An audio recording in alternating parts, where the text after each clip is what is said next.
Welcome in to another edition of the Cubbie Corner. Max Toma alongside Brennan King. Glad to have you with us tuning in again here. We're basically in the middle of February as we get closer and closer to the season, and the South Bend Cubs just announced a big announcement that makes it feel like the season is even closer, BK, and that is the coaching staff for this upcoming season. It feels like most of the gang is back, and it feels like that's the biggest headline, at least to me. No doubt. And getting the squad back together, especially from a coaching staff perspective, is super important based off of not only how much fun we had last year, but also just the talent level and the composure of the team from a year ago. I mean, Lance Rymel returning as manager. Max, we talked about this on Marquee Sports Network with our guy, Lance B. And just how even keeled Lance Rymel is. And that was my biggest takeaway from last year of the guy never got too high, he never got too low. He came to the ballpark every day ready to work, and really it didn't matter what happened yesterday, whether it was a walk-off home run or it was a ninth inning collapse, right? And then the coaching staff under him, you get Dan Puente back, and I think you can look at Puente and be like, man, look at all the dudes he helped out a year ago. The guys that stand out probably at the top is Matt Mervis, Pete Crow Armstrong, but even more so like a Pablo Aliendo, the success he had late. And then D'Angelo Jimenez, it's cool. Every member of that coaching staff, Max, as you said, that's coming back is bilingual. But D'Angelo Jimenez is a guy that's done it from the Dominican Republic. All those years in the big leagues, White Sox, Reds, Nationals, the list goes on. And then, DJ, talk about cool as a cucumber. I mean, that guy is awesome. And he was one of our favorites. So to get him back is massive. Obviously, congratulations to our guy TC, Tony Kagul, for getting the big job in Arizona in the Cubs pitching section and working under Craig Breslow. But heard great things about Clayton Mortensen and what he is able to do and what he did at Myrtle Beach from a year ago. So definitely exciting from that coaching staff perspective. Yeah, it's also fun to see coaches move up as you see players move up. I mean, last year we had, D'Angelo moving up from the DSL where he was the hitting coach at 21. Puente was with Myrtle. You talked about the even keeledness of Lance Rymel. I love just the looseness from the entire staff. I mean, one, it's so helpful for us, in the media aspect, on the broadcast aspect, just their level of transparency. They're just so open with everybody, but they keep such a loose dugout and clubhouse. And that was crystal clear the whole season long, whether the team was doing well or doing poorly. There were obviously not many spells where the team was doing poorly. But at the end of the year, I mean, man, the level of looseness and excitement with that team in August and September, it felt like, they talk about winning atmospheres, and that just felt like a winning clubhouse. And I think that's why, no one was surprised whatsoever when this team went on the run at the end of the year to make the playoffs and then to win the championship. And I think that is top down. And I think that starts at the top with Lance Rymel, who we got to talk about. This guy's just out here winning championships, right? Because he was the manager in the AFL for the Mesa Solar Sox team. They won the title. Then he gets the full season job, the gig in South Bend. He goes, wins the title there. Comes back for a second season. I mean, what does this guy have to do to top himself? It's hard to keep up this pace, right? That's a great question. How does he come back to South Bend and, as you said, one up himself here? But Max, he's quickly going to become a fan favorite from a manager sense in South Bend. You think about all the great managers that have been here over the years. Obviously, Terry Francona comes up, Mark Haley, all those years with the South Bend Silverhawks. I mean, Buddy Bailey, we had the legend for one season, but Lance Rymel's kind of making his own fingerprint in South Bend for sure.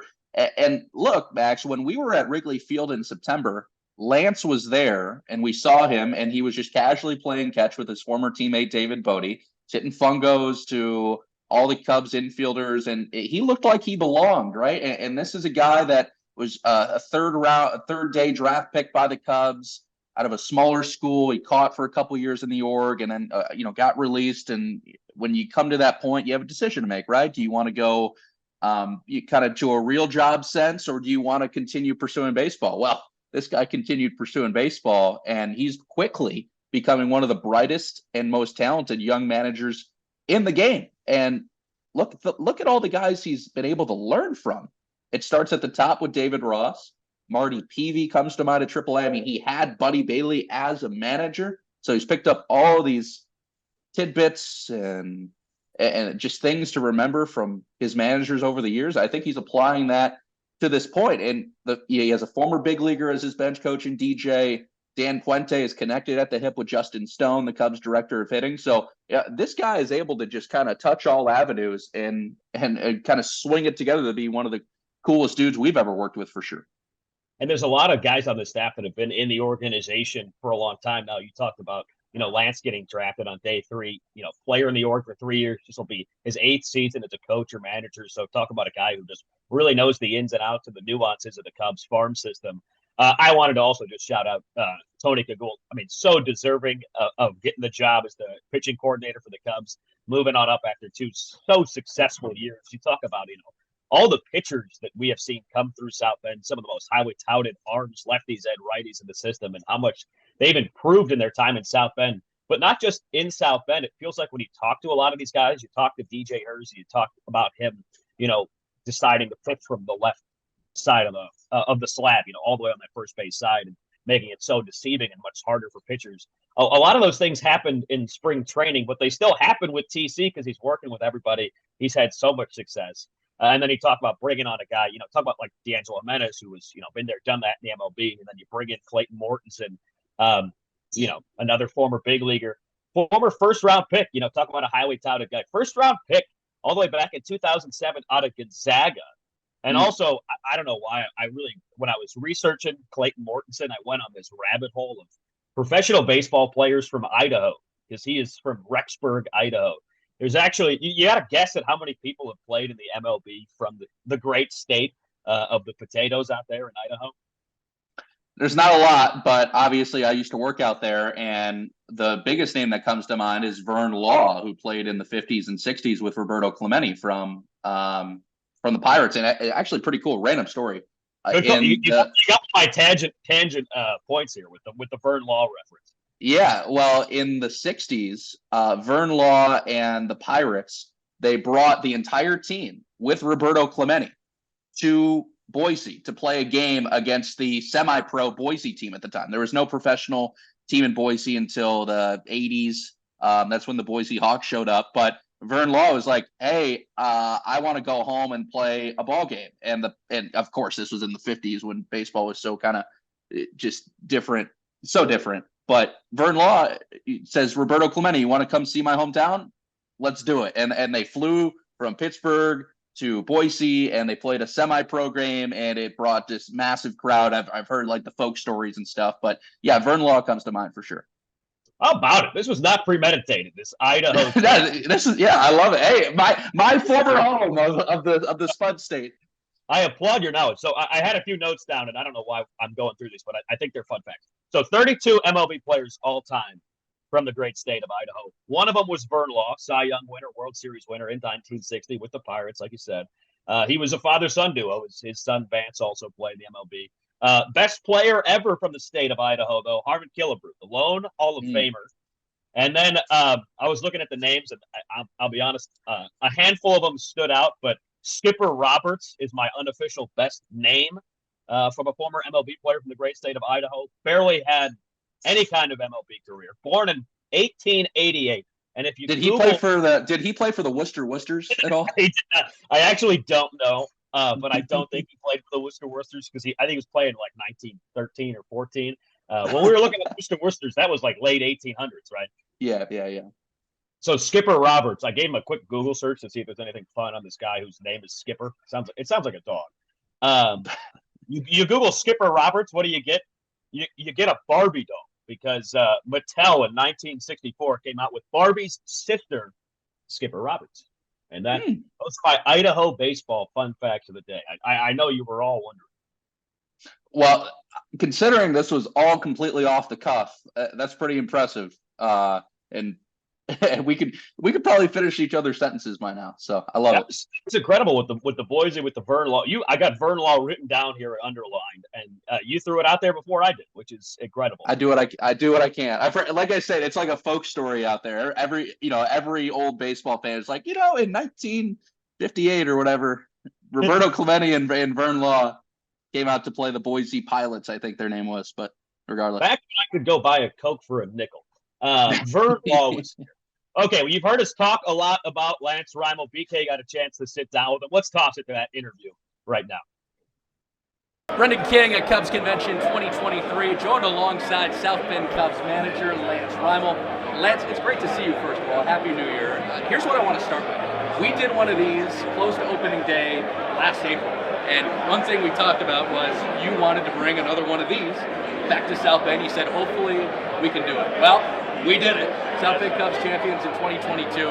Talk about the last year for yourself and your team. Man, I still get a big smile when you talk about it.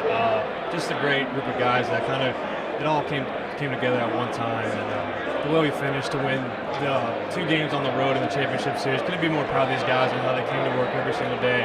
And absolutely get another ring to show for it. Lance, I want to go from the start because I was just talking with Jeremiah Estrada about it. It almost felt like the team came in cycles. You start with Estrada, you start with Matt Mervis, you start with Canario, eventually Pete Crow Armstrong comes around, eventually the bullpen gets really, really deep. So that doesn't happen, you would know this, it doesn't happen all the time in minor league baseball. So when it does, it's very special. Yeah, I mean, you don't want to just stick all your good guys in high A. You want to keep them moving up the system where Estrada and Nick Padilla got to Chicago this year. We had 2 guys that started in the bullpen and make it to Chicago, which is absolutely fantastic. And it just shows our depth of the organization and how many good players we actually have. Those guys that came up from Myrtle didn't miss a beach, and I was talking to the Tennessee people, the guys that went up from South Bend, they didn't miss a beat. So really happy with all the players in our organization, and look forward to more success this year. Well, of course, as a minor league manager, your big theme and goal is development. But, I mean, the wins came along with that. So, for a manager, that has to be just a cherry on top when the guys do develop and then you're winning ball games along the way. Right, that's the number one thing, development. And then usually when you're developing the right way and you have your guys coming to work every single day, like the wins take care of itself, right? So I stress to the guys, win or lose, we're coming to work every day, we be professional, because that's how you got to do it in Chicago. So really happy, like I said, really happy for these guys, and I still get a smile. I think about it a lot, and yes, we're heading into a new season, but one more time to think about it, and then we'll start flipping the page. Lance, as you think to the playoffs, that first series against Cedar Rapids, then Lake County, there was a lot of grit showed in that ball club. Why to you is that team built to win? They just never gave up, even the whole season. We had a lot of comfort behind wins, a lot of walk-offs. Guys never gave up. Like I said, to win even like the first series and the second series, to win those on the road, away from South Bend, like with the fans down our throats, it was absolutely awesome to see these guys respond.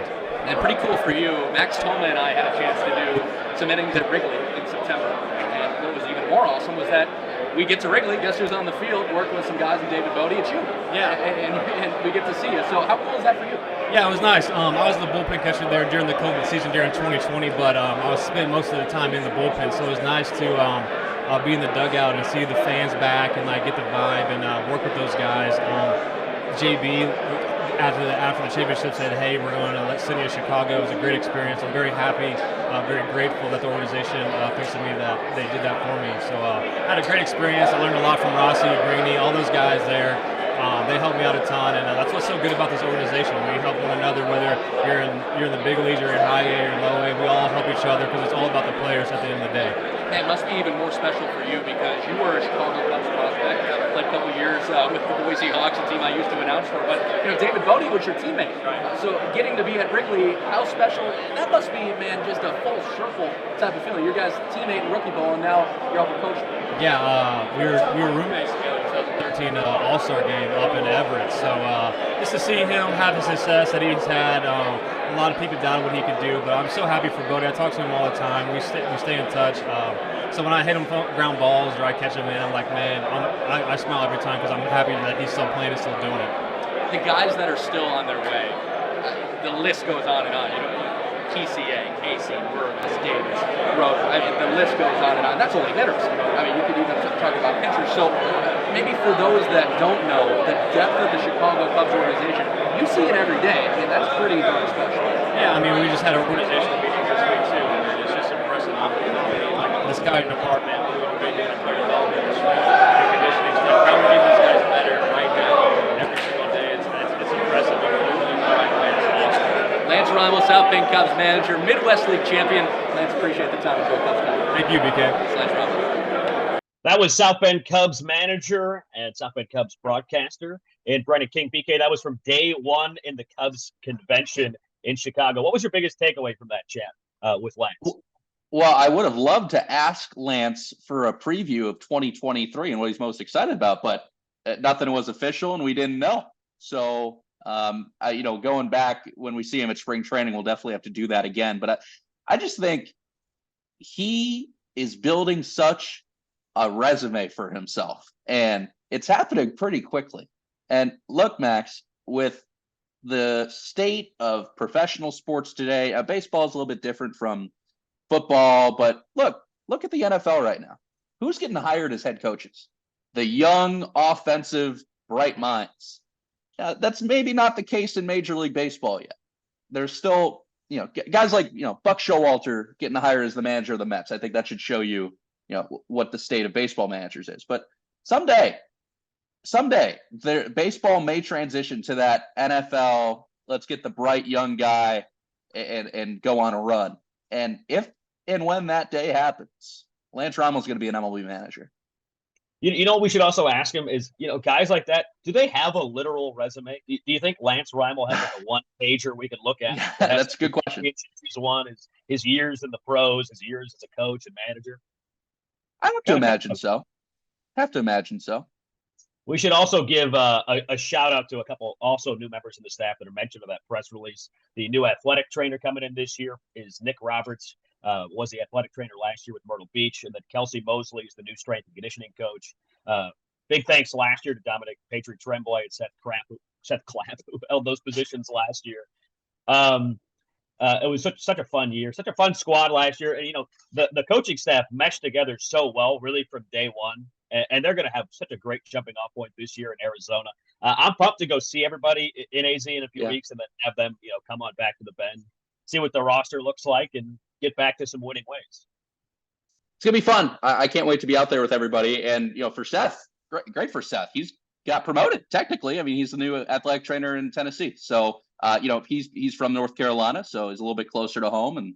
And but those are, I'm sure I've never been in the Southern League in the middle of summer before, but those days probably get a little sweltering. So he might want to have a couple extra cups of water for the boys. I'm sure it might be a little bit more work. But would you rather keep everybody nice and cool and hydrated than have everybody complaining about how cold it is? That's also a good counterpoint. It's great when you get the guys from the southern United States, but specifically, like the Caribbean and from South America. Those first few weeks in South Bend when they first get there, you got guys like I think it was Aliendo last year who before a game had the wood bat right up against the heater, just kind of twirling it like it was a rotisserie chicken to get warm that thing in the game. And then he sniffed the burning wood. Yeah. I wonder if that helps, sniffing the old burning wood. It could. Anything else to add today, BK? I got nothing else, but look, man, we are basically February 9th. We are really, really close. And some fun times are ahead for sure. As you said, we're going to be in Arizona. It's like the second to third week of March. So looking forward to seeing everybody. I'm sure some more content will be taped and then sent out after that week. And, once we get home, that's basically St. Patrick's Day. We're just a matter of weeks away. So we are super, super close, and it's going to be fun. Yeah, we're basically almost 1 month exactly away from single game tickets going on sale, and 2 months basically exactly from opening day, in East Molina, Davenport, right on that border of Iowa and Illinois, taking on Quad Cities. And we've opened the season up against a couple of years in a row. And that matchup in 2021, Quad Cities went on to win the title. That matchup last year, opening weekend, we went on to win the title. So that opening weekend matchup has been the predictor, BK. We'll see if it predicts good things this year. Got to think we'll have another great squad in South Bend. Thanks for tuning in to another edition of the South Bend Cubs Cubbie Corner. That's Brennan King. I'm Max Toma. We'll chat again soon.